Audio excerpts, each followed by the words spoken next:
જય માતાજી, જય શ્રી કૃષ્ણ. કેમ છો બધા યુટ્યુબ ફેમિલી મિત્રો? મજામાં ને? મજામાં જશો તો જુઓ, સવાર થઈ ગયું છે. સવાર એટલે બપોર થઈ ગયા જેવું થઈ ગયું છે. કપડાં સૂકવાઈ ગયા છે અને રસોઈ કરવાની ખાસ તૈયારી કરી લીધી છે. તો ચાલો પહેલાં તો છે ને રસોઈ બનાવી લઈએ. તો બધાને જય માતાજી, જય શ્રી કૃષ્ણ, ગુડ મોર્નિંગ. તો ચાલો હવે પહેલાં છે ને આપણે રસોઈ બનાવી લઈએ, પછી પાછા અગાસી ઉપર આવીએ, તમને ગિરનારનો વ્યૂ બતાવીશ આજે. જય માતાજી, જય શ્રી કૃષ્ણ બધાને. જો આપણે છે ને કાયમનું કામકાજ લઈને બેસી જાય.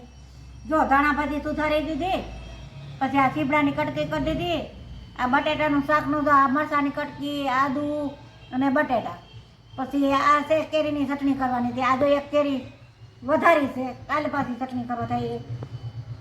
કેરીના કટકા કરી લીધા. જો હવે ગામમાં આપણે કેરી આવવાની ચાલુ થઈ ગઈ છે. હવે સીઝન આવે એટલે કેરી ચાલુ થઈ ગઈ. એટલે મમ્મી કહે છે ને કેરીની ચટણી બનાવી, એટલે જો ભાવે તો કેરીના મમ્મીએ એક કેરીનો કટકા આ રીતે કરી નાખ્યા છે જો. અને ત્યાર પછી એમાં છે ને જો આપણે કેરીની કટકીની આપણે કઈ રીતે ચટણી બનાવીની જોઈ લો આજે મમ્મી તમને શીખવાડે બધાને. ચટણી નાખી દેવાની. જો આપણે એમાં ચટણી ઉમેરી દેવાની, પછી જે રીતના કેરી હોય એ રીતની તમારે ચટણી ઉમેરવાની. તમે વધારે કેરીની કટકી કરીને વધારે તમારે ચટણી બનાવી હોય તો વધારે. ત્યાર પછી નિમક, જો એમાં નિમક ઉમેરવાનું, સ્વાદ અનુસાર હોય એ તો નિમક ઉમેરવાનું હોય, બધાને ખબર હોય. ત્યાર પછી આપણે મિક્સર જારને બંધ કરી અને આપણે મિક્સરમાં ફેરવી નાખવાની. તો જો મમ્મીએ કેરી કે આજે આવી છે ને કેરી, જો મમ્મી આમાં બધું ઉમેરી દીધું છે કેરીની ચટણીમાં. તો હવે આપણે છે ને એને મિક્સર જારમાં હવે દળી નાખવાની છે ખાલી. તો મિક્સર જારમાં હવે દળી લેશું, પછી તમને બતાવીએ કેવી થઈ જાય. તમારા કેરીની સિઝનમાં આવે તો જો કેરીની કટકી બનાવશું, કેરીની અથાણું બનાવશે બધાય, અને કેરીની આ ચટણી બનાવશે. તો બધાને અમારો વિડીયો જોવો ગમતો હોય ને તો અમારી ચેનલને હજુ સબસ્ક્રાઈબ ના કરી હોય ને તો બધાય કરી લેજો. અને જો આ ચટણી બનાવશો એટલે તમે 2 રોટલી ખાતા હોય ને તો 4 ખાઈ જાઓ, એવી ચટણી હોય ને તો આપણે ભાવે. તો મમ્મી અત્યારથી સરસથી બધું બેઠા બેઠા સુધારી દે, પછી આપણે બટેટાનું શાક વઘારી દે હે અને સંભારો વઘારી દે હે. એટલે આપણે એટલું કામ નીકળી જાય. અને શાકભાજી બધું પેટીમાં હોય, બધું રોજે રોજ હરખું થઈ જાય એટલે વાંધો ન આવે. તો જો મમ્મી કહે હું ચટણી બનાવી નાખું, તો બધા ફેમિલીને આપણે બતાવે કે અમે કેરીની ચટણી કઈ રીતે બનાવીએ.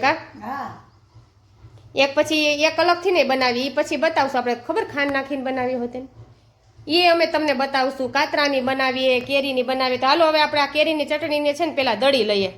જો આપણે આ કેરીની ચટણી દરાઈ ગઈ છે. જો આપણે એમાં કેરી, પછી નિમક અને લાલ મરચું પાવડર ઉમેર્યું અને સરસથી જો આપણે આ કેરી દરી લીધી છે મિક્સર જારમાં.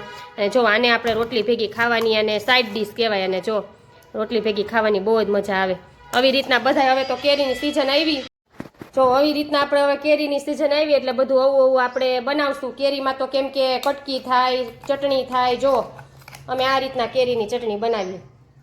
પછી તમારામાં ઉપરથી કંઈ ધાણાભાજી કંઈ નાખવું હોય તો નાખી શકો, પણ અમે તો નથી નાખતા, અમને તો આમનો ભાવે. જો સરસથી કેરીની ચટણી બની ગઈ છે. જો એકદમ આ વધારે મેં દળી નાખી, અને ઓછી દળવી હોય તો એ હાલે ને વધારે દળવી હોય તો એ હાલે તમારે. જો દળતા જાવ ને મમ્મી કે આમાં ચમચી મારતી જવાની. કા એટલે છે ને કરકરી થાય. ઓલી આમ તમે ખાંડી હોય ને એવી થાય, તો મિક્સરમાં દળી હોય ને એવી થઈ જાય. ઓલી તો તમે ખાંડી હોય ને આખા પાખા જાય એવી થાય. દરેક 2 આટા ફેરવીને બંધ કરી દેવાય, 2 આટા ફેરવીને બંધ કરી દેવાય. હું તો દઈ જ રાખી ત્યાં મમ્મીને રસોડામાં આવવું પડ્યું. તો જો આપણે ફાઇનલી પાછા અગાસી ઉપર આવી ગયા છીએ. અને મેં તમને જો શિયાળામાં ગિરનારનો વ્યૂ બતાવ્યો હતો કે કેમ કે એકદમ ધુમ્મસવાળું વાતાવરણ હતું ને એટલે ગિરનાર નહોતો દેખાતો. તો અત્યારે તમે ગિરનાર જ અમારા ઘર પાસેથી દેખાશે. જો જો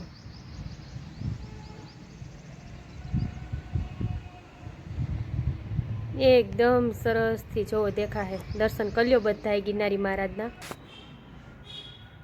અને અત્યારે જો આપણે કપડાં સુકાઈ ગયા છે તો કપડાં લેવા આવી. અને થઈ ગયો છે તડકો. હવે તો ઉનાળો આવી ગયો, શિયાળો ગયો, ઉનાળો આવી ગયો. એટલે શિયાળામાં તો બહુ સારું હતું. અત્યારે ઉનાળામાં તો છે ને આપણે તો કંઈ ન વાંધો આવે, પણ જેને આમાં ગરમી થતી હોય, મને તો ગરમી ઓછી થાય પણ રસોડામાં તકલીફ જેવું થઈ જાય. રસોડામાં બહુ તકલીફ પડે. એટલે અત્યારે જો હવે આમ તો આપણે એસીમાં રહેતા હોય એટલે નો વાંધો આવે, પણ અત્યારે તો તમે જુઓ, અત્યારે હજી 11 વાગ્યા છે. તા તડકો તો જુઓ કેવો તડકો થઈ ગયો છે. અને પછી તો 2 વાગશે તા તો આમ લૂ વાહે એવી. અને અત્યારે આપણે પણ અહીંયા તડકો છે ને લેવોય જરૂરી છે. એટલે મેં તો અગાસી ઉપર કપડાં સુકવવા આવી ને તો 2 કલાકમાં તો કપડાં ખોખડી ગયા, એમ કે ને કપડાં સુકાઈ ગયા, 2 કલાકમાં તો હાવ કપડાં સુકાઈ ગયા. તો કપડાં લેવા આવી છું અને હું તમને બધાને ગિરનારનો વ્યૂ બતાવી દઉં. તો તમે બધા ગિરનારના દર્શન કરી લેજો. જો પાછળથી પણ દેખાય છે ગિરનાર. અને અમે બધા તો રોજ ગિરનારી મહારાજના દર્શન કરીએ છીએ. તો તમને અમારો વિડીયો જોવો ગમતો હોય તો લાઇક શેર ને સબસ્ક્રાઈબ કરતા રહેજો. નવા વિડીયો અમે ઓલરેડી રજૂ કરીએ છીએ. અને મારી ઘરની સામે એક્ઝેક્ટ મંદિર છે તો બધા અમે ઝાલર સંભળાય, 2 ટાઈમ ભગવાનની ઝાલર સંભળાય. બધા એમ કહે છે કે નસીબદાર હોય એની ઘર સામે મંદિર હોય અને રોજે રોજ ઝાલર સંભળાય. તો હા, મારી ઘરની સામે મંદિર છે અને મને પણ ઝાલર સંભળાય છે. તો જો સરસથી વાતાવરણ છે એકદમ તડકાવાળું, એટલે કે ઉનાળાનું છે હવે વાતાવરણ. અને જેમ દિવસો જશે ને એમ કપરા દિવસો આવશે. કપરા એટલે ફૂલ ધોમ તડકો તપે, એટલે એવા તડકાનો દિવસો આવી જાય. શિયાળામાં તો તમે જોવો ને તો અત્યારે ઠંડી લાગતી હોય. શિયાળામાં તો હું 24 કલાક સ્વેટર પહેરું. જો મારા પાસે 3 થી 4 સ્વેટર બદલાવું. એક તો છે ને રાતનું સ્વેટર થોડું આછું એવું રાખવું એટલે મજા આવે સુવામાં. ત્યાર પછી સવારે છે ને કામ કરવામાં બીજું ભીનું થાય ને તો પછી સૂકવી દેવાય. 9 પછી બીજું પહેરી લો.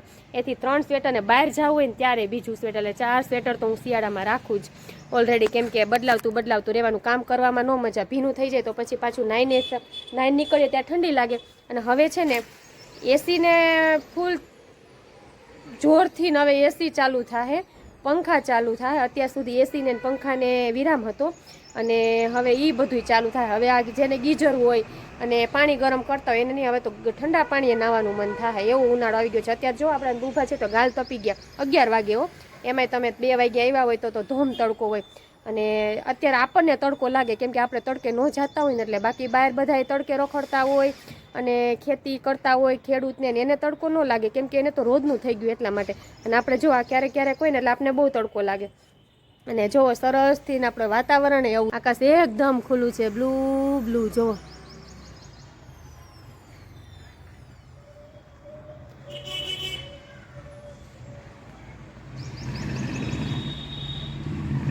બ્લુ વાતાવરણ છે, એકદમ આખું વાતાવરણ છે. તો ચાલો હવે આપણે કપડાં લઈ લીધા છે, આપણે નીચે જઈએ. અને અમારા પ્રકૃતિબેન કાંઈક નવું ફળિયામાં કરતા હશે. જો નીચેથી આપણે વ્યૂ દો. કપડાં સુકાય છે, થોડા ઘણા લોબીમાં સુકાય છે, થોડા ઘણા ઉપર સુકાતા હતા અને થોડા ઘણા નીચે સુકાતા હતા. તો ચાલો હવે આપણે નીચે જઈએ. કામકાજ બાકી છે તો કરી લઈએ. રસોડું કિચન સાફ કરવાનું છે કેમ કે રસોઈ થઈ ગઈ હોય પછી કિચન સાફ કરવાનું બાકી હોય. તો હવે રસોડું સાફ કરી લઈએ અને ત્યાર પછી ભગવાનને થાળ ધરી દઈએ. ને ભગવાનને થાળ ધરીને પછી જમી લઈએ. તો ચાલો, તમને મારો વિડીયો કેવો લાગે છે તે જરૂર જણાવતા રહેજો. હજુ તો બપોર થયા છે, બપોર પછી થોડો ઘણો વિડીયો આપણે બનાવશું. તો ચાલો, રોજે રોજ બન્યા રહેજો. જો સાંજ થઈ ગઈ છે. સાંજનો પ્રોગ્રામ છે રીંગણાનું શાક ને બાજરાના રોટલા. તો જો આપણે છે ને રીંગણાનું શાક વઘારી નાખીએ. આપણે બેઠા વઘારી નાખીએ. ઉપરના ગેસે નથી વઘારતા, નીચે બેઠા રસોઈ આજ કરી નાખીએ. એટલે હું વધારે પડતી હું નીચે બે મમ્મીની જેમ કરું છું. આપણે જો શાક વઘારી નાખીએ અને પછી રોટલા બનાવી નાખીએ. મસાલામાંથી બધા મસાલા છે. જો રીંગ નાખી દઈએ. રીંગણાનું શાક અત્યારે મને તો ભાવતું નથી, શું કરું, બીજું બનાવું એટલા માટે બનાવી નાખ્યું. સરસ રીંગણાને પહેલાં ધોઈ લીધા છે.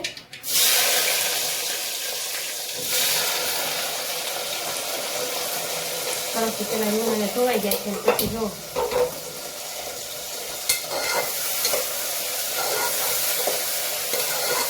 એકદમ તેલમાં આપણે રાખીએ ને, થોડીક વાર તેલમાં રહેવા દઈએ ને એટલે સરસથી શાક બને. ડાયરેક્ટ સીધું તમારે ચટણીનો ન ખાય, નિમક નાખી દેવાય તો હાલે, અને ચટણીને એવું ડાયરેક્ટ ન ખાય. અને લાલ મરચું પાવડર ને બધું છે ને પછી નાખવાનું એટલે બળે નહીં તમારો વધારે. તો આ મારે જીરું છે.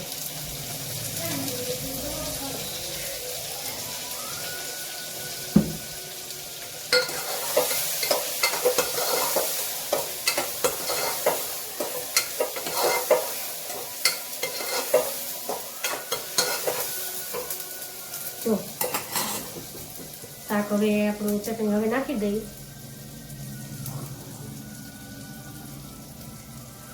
અમે થોડુંક છે ને તીખું ખાવાવાળા છીએ બધે એટલા માટે. હવે આપણે નિમક નાખી દઈએ અને પછી આપણે થોડીક વાર હલાવીને શાકને બંધ કરી દઈએ. પાણી થોડીક વાર એડ કરી દઈએ. પાણી છે ને અમે આમાં ગરમ એડ કરીએ. ટમેટું નાખ્યું છે, ખમણી નાખી, પણ આજે મેં ફોડવા કરી નાખ્યું છે.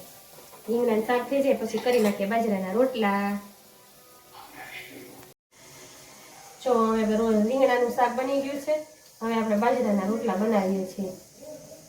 2 રોટલા બનાવવાના છે બાજરાના. તો તમારા ઘરમાં બધાને ઘરમાં બાજરો ખાય કે નહીં? અમે તો જો બાજરો ઘઉં ને બાજરો બે હારવાર હરખું જોઈએ. અમારા બાજરાના રોટલા બહુ જોઈએ, બપોરે જોઈએ, સાંજે જોઈએ.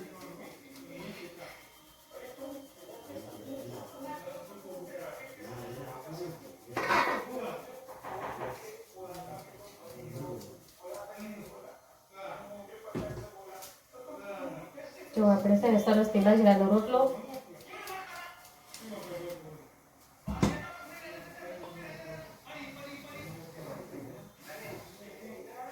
બાજરાના રોટલા આપણે મને તો ન આવડતા, પણ પછી હું તો અહીંયા આવીને શીખી ગઈ. બાકી મને બાજરાના રોટલા ન આવડતા. બાકી કેમ કે મારી મમ્મી ત્યાં કોઈ ખાતું નહીં ને, એટલે મને બાજરાના રોટલા ન આવડતા. પણ હવે છે ને હું તો અહીંયા શીખી ગઈ. હવે સરસથી બાજરાના રોટલા બને છે. અને બાજરો છે ને આપણા સ્વાસ્થ્ય માટે બહુ સારો છે. ઠંડો બાજરો, ઘઉં કરતાંય બાજરો સારો. બાજરો છે ને ડાયાબિટીસ વાળાને બાજરો ખવાય અને બીપી વાળાને બાજરો ખવાય. કેમ કે બાજરો છે ને પચવામાં બહુ સારો. અને ઘઉં છે ને થોડીક પચવામાં વાર લાગે, બાજરો છે ને ઝડપથી પચી જાય. અને જો આપણે 2 રોટલા કરવાના છે. રોટલી કરતાં રોટલા ઝડપથી બની જાય. એટલે રોટલા તમારા ઘરે બધાને ઘરે બને છે કે નહીં તો કે જો બનતા હોય તો કેવા બનાવો છો? થાબડિયા કે એવી રીતના હું બનાવું એવી રીતના? કેમ કે અમારે તો રોજે જો પપ્પાના તો રોટલા 2 ટાઈમ હોય. અને અમારે ક્યારેક એવું શાક હોય ને ત્યારે અમારે રોટલા હોય. જો આ રીતના બધા છે ને, જો આવી રીતના રોટલા બધા બની લેવાનો.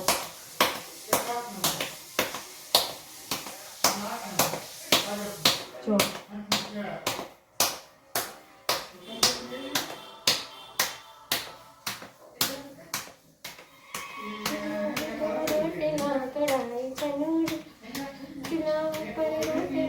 હવે તો ચૂલા ક્યાં છે? ગેસ રહ્યા, ચૂલા ગયા. પેલા ચૂલા ઉપર રોટલા થતા, હવે ગેસ આવી ગયા. જો થઈ ગયો સરસથી રોટલો. કેમ કે 2 કરા તાવડી તપી જોઈએ ને, ન તપે તો તમારો રોટલો ચોટી જાય તાવડીમાં. એવું છે બધું આમાં તો. ઝડપથી થઈ ગયો. અમારે છે ને આછા રોટલા જોઈએ, જાડા રોટલા ન જોઈએ. અમે આછા રોટલા બનાવીએ. જાડા રોટલા કોઈ ન ખાય. આ બાજુમાં રીંગણાનું શાક ચડી ગયું છે, જોઈ લઈએ. કેમ કે ભગવાનને થાળ ધરવાનો છે એટલા માટે. કેમ કે અમારે છે ને રસાવાળું શાક જોઈએ એટલા માટે.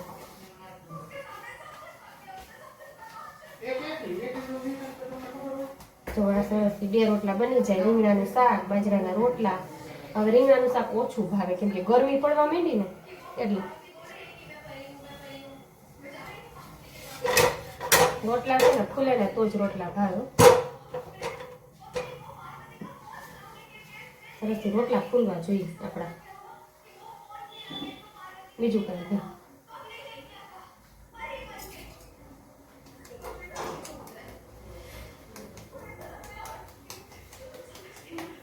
મારો એવો નાનો એવો રોટલો બનાવજો કે આપણે ખાવું થોડું.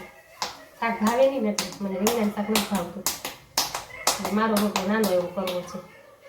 એક નરેશનો કર્યો ને એક મારો કર્યો. પ્રકૃતિને ને એવું ખાવું નથી, મમ્મીને નથી ખાવું, પ્રકૃતિને નથી ખાવું. અમારા 2નો છે. મારો નાનો ને એનો મોટો. કેમ કે ન ખાવ તો રાતના ભૂખ લાગે. તો મને એવું મન છે નથી ખાવાનું, પછી રાતના ભૂખ લાગે ખાવું પડે એમ છે.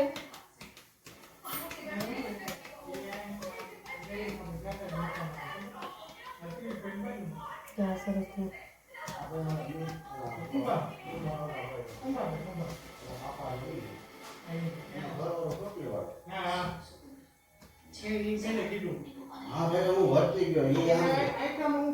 જો આ સરસથી રોટલા થઈ જાય ને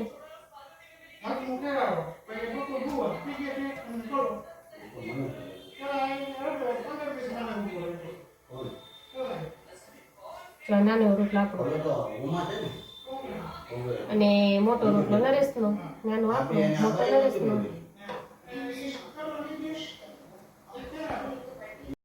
ચાલો રસોઈ બની ગઈ છે, આપણે ફાઇનલી જમવા બેસી જઈએ છીએ. તો તમને બધાને વિડીયો કેવો લાગ્યો? આજે સરસથી ખાટી ખાટી કેરીની ચટણી બનાવી છે. તો બધા એવી રીતના બનાવજો. અત્યારે કેરીની સિઝન હવે આવવાની છે, એટલા માટે તો એવી રીતના બનાવજો. બધાને ભાવશે, રોટલી ભાવશે, રોટલો ભાવશે, નાનાને ભાવશે, મોટાને ભાવશે. તો ચાલો, તમને મારો વિડીયો જો ગમ્યો હોય તો લાઈક શેર અને સબસ્ક્રાઈબ જરૂરથી કરી દેજો. બસ આવા નવા વિડીયો જોવા માટે તમે મારી ચેનલને સબસ્ક્રાઈબ કરી દેજો. તો ચાલો, હવે આપણે આવતીકાલે મળશું કંઈક નવા વિડીયોમાં, કંઈક નવી વસ્તુ સાથે. તો જય માતાજી, જય શ્રી કૃષ્ણ અને બાય બાય.